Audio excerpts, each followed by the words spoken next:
My name is Astra Wynn, and every story I tell now feels like a confession whispered into the dark. People say tragedy comes without warning. That's a lie. Mine came with footsteps, slow, steady, deliberate, echoing across the marble floor of my childhood home. I was 18 that night, graduation night, a night meant for celebration, laughter, and promises.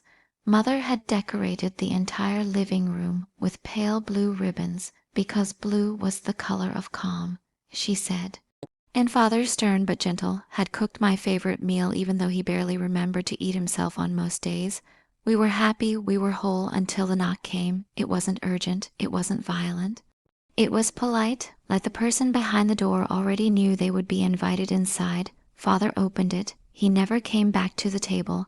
I remember the men stepping inside, 3, maybe 4, black coats. Expressionless faces, movements precise like machinery, and in the middle of them stood a woman, tall, cold, eyes carved from winter. She walked into our home as if she already owned it. Astra Wynn, she said, looking straight at me.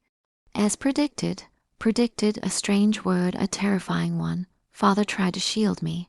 I had never seen him raise his voice, but that night he shouted. He ordered them to leave. He threatened to call the authorities. The woman smiled. You shouldn't make promises you can't keep. Her hand moved casually, and suddenly my father was on the floor. There was no sound first, only the thud of his body meeting the marble. Mother screamed. I didn't. I couldn't. 2 men held her back while the woman circled me like a collector examining a rare artifact. You know nothing yet, she whispered, but someday you will, and when that day comes, you will either stand with us or die like them. I spat at her. It was foolish, it was human. She wiped her cheek with a gloved finger. Kill the mother, she ordered softly, take the girl. I remember falling to my knees, clawing at the carpet, begging, screaming so hard my throat tore. But mercy was a language those people never learned. The gunshot that ended my mother's life carved itself into my spine. I felt it every night for years. They dragged me out of my house, my hands bleeding. My voice raw, my world collapsing, but fate, or luck, or maybe something darker, intervened. Their vehicle crashed. I still don't know how, whether someone hit them, whether they lost control, or whether destiny simply decided it wasn't my time. I crawled out of the wreckage alone, broken, bruised, terrified, but alive. The woman wasn't in the vehicle, only her men, which meant she survived somewhere too. For the next 12 years, I became a ghost. No home, no family, no identity. I changed cities like clothes, learned to fight, learned to disappear, learned to survive on silence and shadows. I had only 3 questions. Why did they want me? What was my father hiding? And who was that woman? The answers took years to find, but I found them, and what I discovered turned my blood into fire. My father had been part of something secret, something powerful, something dangerous. An organization that didn't exist on paper but ruled entire governments from behind velvet curtains. And I was somehow a piece of it, a key, a variable, a threat. 12 years later, I finally located the first name on my list, one of the men who held my mother that night. He lived under a new identity, rich, protected, untouchable, but I am back, not the shattered girl on the marble floor, not the daughter who watched her family die. Tonight, I return as the storm they never prepared for. My story begins here. My revenge begins now, and I will burn their empire from the inside until the woman with winter eyes kneels at my feet. I am Astra Wynn, and I am done running. I didn't return to my old city out of nostalgia. I came back because ghosts always drag you home eventually. The streets still smelled the same. Heavy rain clinging to old concrete, damp leaves decaying near the curbs, and the faint metallic sting of the train tracks humming in the distance. Nothing had changed. Everything had changed. I walked through the night wearing a face no one knew anymore.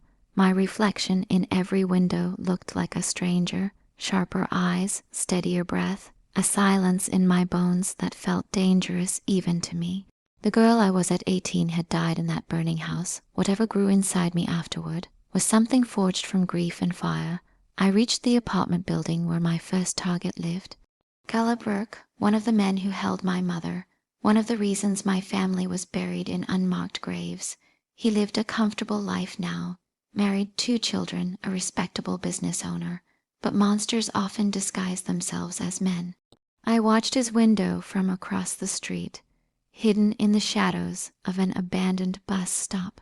It took 4 nights of observation to learn everything I needed: what time he slept, what time he woke when his wife left for work, which nights he drank too much whiskey, when he locked the back door, and when he forgot.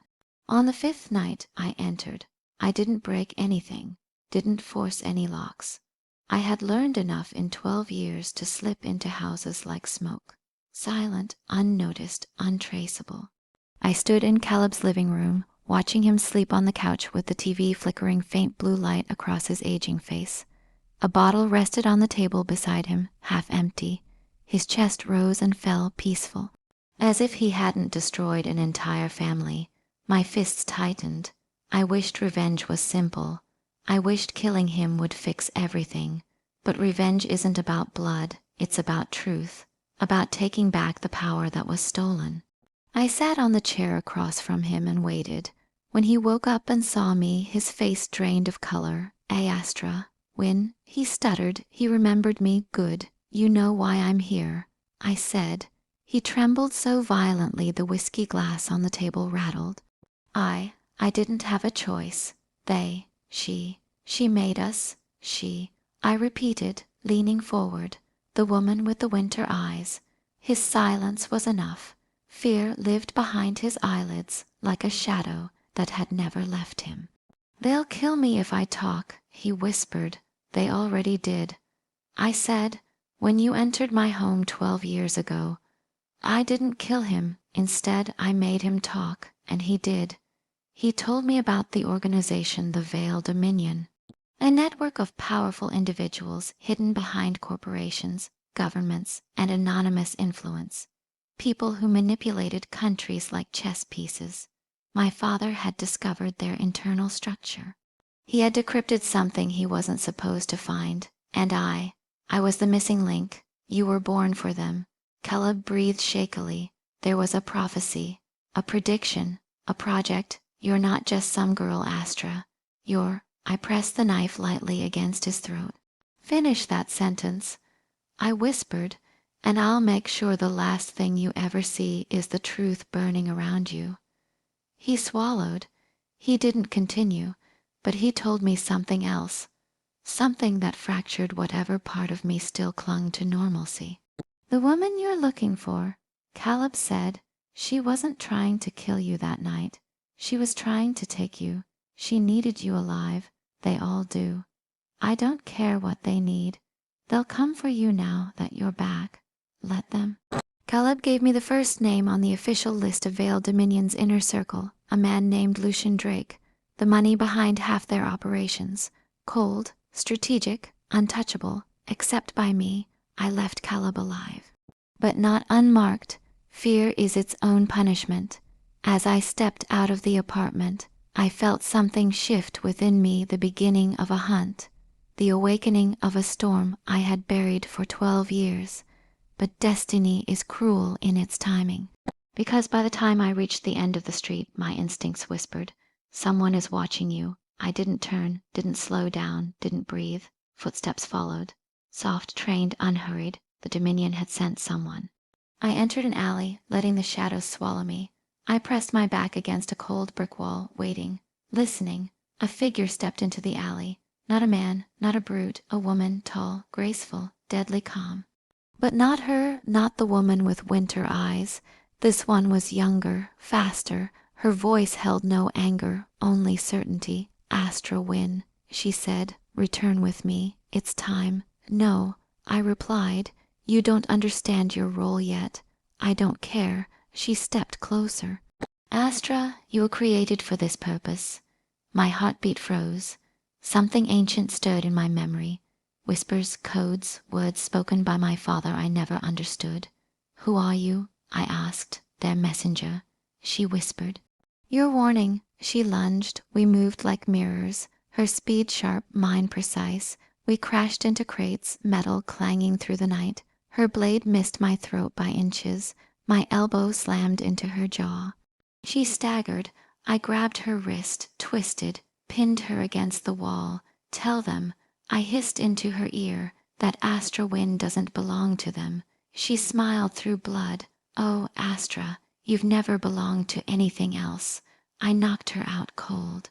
As she collapsed to the ground, I felt a cold truth sink into my spine. The Dominion wasn't trying to kill me. They wanted to bring me back, but I wasn't theirs, not anymore.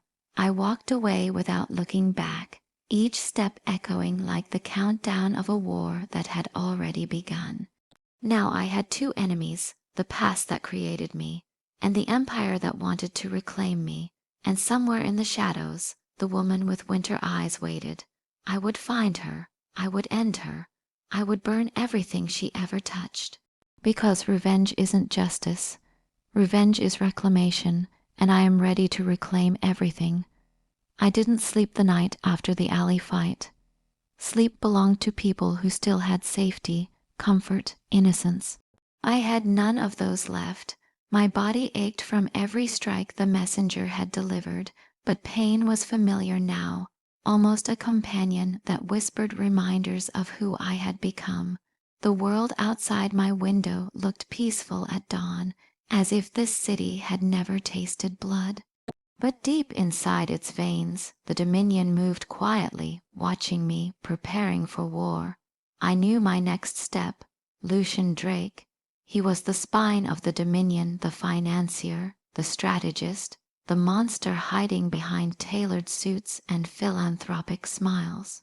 A man who looked like he belonged on magazine covers, but had hands drenched in ash and whispers. I tracked him to a high-security corporate tower on the East District.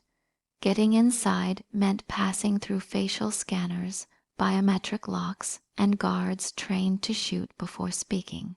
But I had learned long ago that the easiest way to break into a fortress wasn't through the front door. It was through the cracks no one bothered guarding. I spent 3 days studying the building's blueprint, observing guard rotations, hacking ID chips, disabling cameras. My hands moved like they had their own memory, faster than thought, faster than doubt. When the night came, I slipped into the building through the maintenance shaft, descending through metal and dust until my boots landed on the executive floor. The air smelled like expensive cologne and cold ambition. Lucian stood near the window, city lights glowing against his silhouette. He didn't turn, didn't startle. He knew I was coming. Astra Wynn, he said softly. Welcome home. I don't belong here, I replied. You were born to belong here. I was born free. He finally turned, and his smile chilled my bones, not cruel, not mocking, just certain. You are much more than you think you are. I don't care, but she does, he whispered. The woman you seek. My heartbeat froze, every muscle stiffened as his next words crawled across my skin. She calls you her masterpiece. Masterpiece, the word made me sick. I'm ending this tonight, I said. He chuckled. Astra, you can't kill what runs the world. Watch me. He lunged first, faster than I expected for a man his age. His knife grazed my shoulder as I dodged. I slammed my elbow into his ribs. He staggered but managed to grip my arm and twist. We crashed into glass, the city glowing behind us like a dying star. He fought like a trained assassin, not a corporate puppeteer. The realization hit hard. Lucian Drake was more than a financier. He was one of them. I managed to disarm him, pressing his own blade against his throat. Where is she? I hissed, the woman with winter eyes. He smiled even with the blade digging into his skin. Closer than you think. Before I could react, he pressed a small device in his pocket. Alarms exploded through the entire building. Red lights, locked doors, footsteps thundering from every direction. Lucian whispered one last sentence. She's waiting for you, Astra. She always has. I didn't kill him. A single cut across his leg brought him to the ground, bleeding but conscious. Let him live with fear. I broke the window's safety latch and leaped onto the fire escape, sliding 3 floors before dropping into the alley. Guards shouted behind me, but shadows swallowed me faster than they could aim. The next name on the list came from Lucian's own encrypted tablet, a location stamped only with a single symbol, a snowflake. The mark of the woman with winter eyes. She was hiding in the Dominion's most protected facility, not in the city, not underground, but on the outskirts, where forest consumed forgotten land, where old laboratories whispered with secrets no one survived long enough to tell. The night I arrived, the forest was drowned in moonlight. Fog curled around the trees like ghostly fingers, and at the center stood a structure that looked more like a mausoleum than a facility. Silent, white, ancient, and cold. My breath misted in the air. A storm was coming, inside and outside. I entered through a broken vent, landing silently on polished floors. Everything smelled like chemicals and winter. Voices echoed down the hall, soft, controlled, emotionless. I followed the sound. It led me to a door wider and heavier than any other. My fingertips brushed the keypad. It scanned my touch, green light, unlocked. I froze. Why? Why would it recognize me unless I had been here before? My chest tightened, a cold ache spreading like poison. I pushed the door open. Inside stood the woman from my nightmares, tall, pale, eyes the color of an unending winter. She didn't move, didn't blink. She simply said, "Astra Wynn, my daughter." A tremor ran through my bones. "No," I whispered, "you killed my mother. I removed your guardian. I did not kill your mother. She died because she refused to return you to your destiny." My vision blurred. "No, no, you're lying. I raised you once," she said softly. "I trained you. You spoke your first words in this facility. You were engineered to become what the Dominion required, a perfect mind, a perfect weapon." My heart cracked. Images flickered through my memory, shadows of rooms with white walls, cold metal tables, voices whispering orders I never understood, a buried childhood, a stolen identity. "You took everything from me," I said, my voice breaking. "I gave you purpose. You destroyed my family. I created your destiny. Liar, you were never theirs, Astra. You were mine." The rage that erupted inside me was volcanic, silent at first, then consuming.